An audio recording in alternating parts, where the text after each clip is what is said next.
Hello, I'm Dr. John Butler from Hypnotherapy Training International, and I've been asked again about medical hypnotherapy. What are its main applications and what can I use it for as a hypnotherapist? And we have a medical hypnotherapy course coming up in October in Sagres in Portugal. And that's going to cover many areas where hypnosis is applied for medical applications, medical settings, where it's chronic pain or surgery applications or dealing with psychosomatic issues, as they're often called, and assisting with long-term chronic illness, including the chronic pain.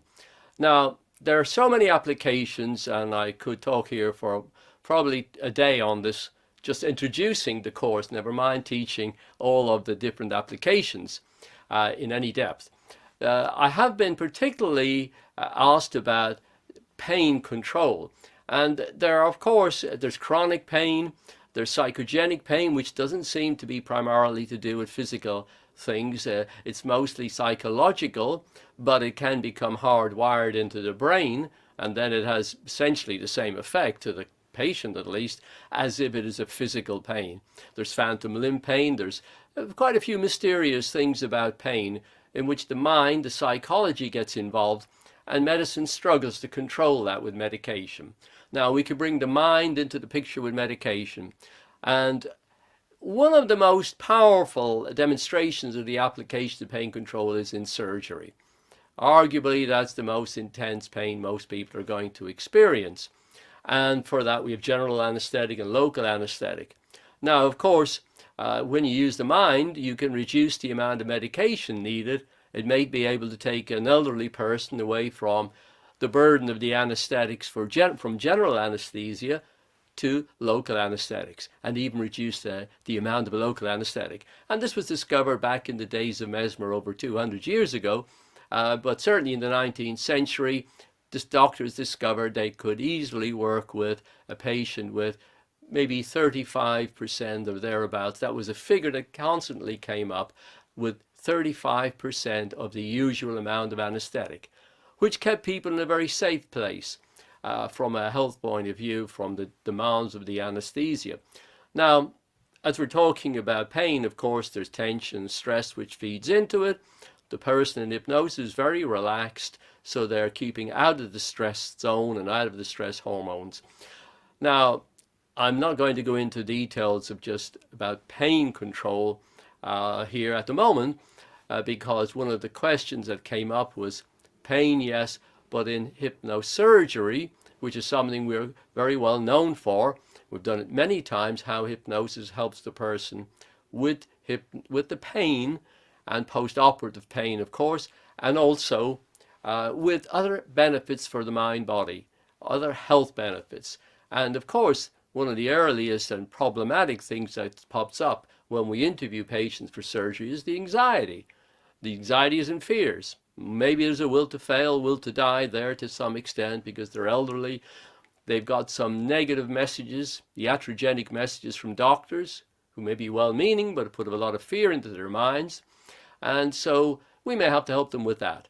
Then we're going to deal with issues to do with confidence and relaxation, strengthening the mind in advance of surgery, which will strengthen the body.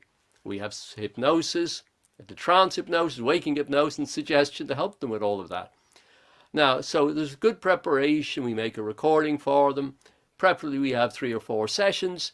And in an emergency setting where hypnosis is used in surgery, the effects are even more powerful because the subconscious mind is very open to accepting authoritative suggestions, provided the patient is out of panic and a kind of a terribly stressed state.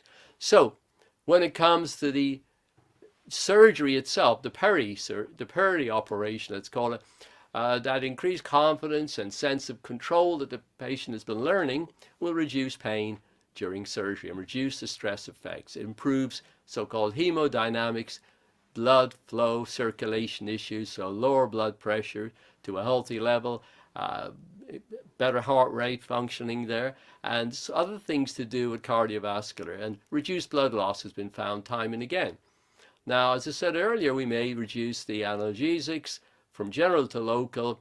reduction of sedative medications, all of which makes it easier then for the body to deal with surgery, as long as they're out of shock and stress, of course, of pain.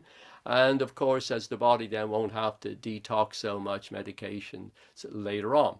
It seems, and we've seen this again and again, we reduce through hypnosis complications with surgery. The patient feels less depleted and exhausted after the surgery, and they're able then to get on with the post-operative stage with increased healing, reduction of nausea, vomiting, which is maybe from the analgesics they've been using, the opiates, and synthetic opioids, fentanyl, and so on. They are able to recover much quicker. We find that again and again, which means they get back to work quicker, which has economic, financial benefits. They're also feeling less fatigue and that general tiredness where the body is recovering and maybe their organs and glands are taking time to get back into action fully. For example, bladder and bowel and so on. So there's a shorter hospital stay. The patient is more satisfied, less post-operative analgesia is needed, less negative effects on the immune system because we've had less stress. And of course, that means a person may recover quicker without having any infections or reduced infections at the very least. So reduced complications generally increase relaxation. And as we have that relaxation, pain is reduced. The pain, anxiety, tension cycle is reduced. That sense of confidence and control from being able to relax your body and relax your mind and accept good suggestions is a great booster for the body. And so the person sometimes may have a very uncomfortable positions to maintain as part of healing and later on when they're out of the hospital.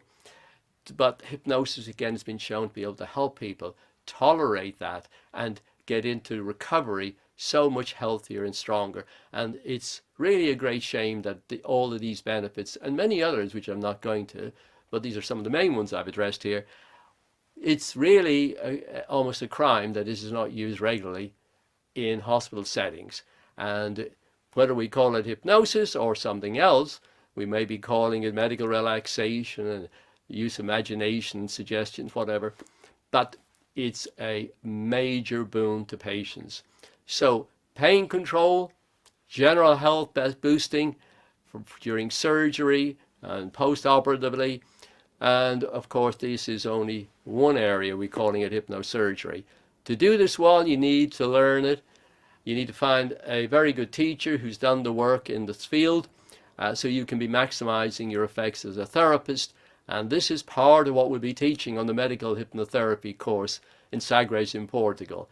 Hypnosurgery and then hypnosis for pain control in other areas of medicine and for chronic pain and so on. So I'm looking forward to meeting you there in Sagres and having a great course. And so any questions, please send them to us. In the meantime, thank you very much for listening and watching.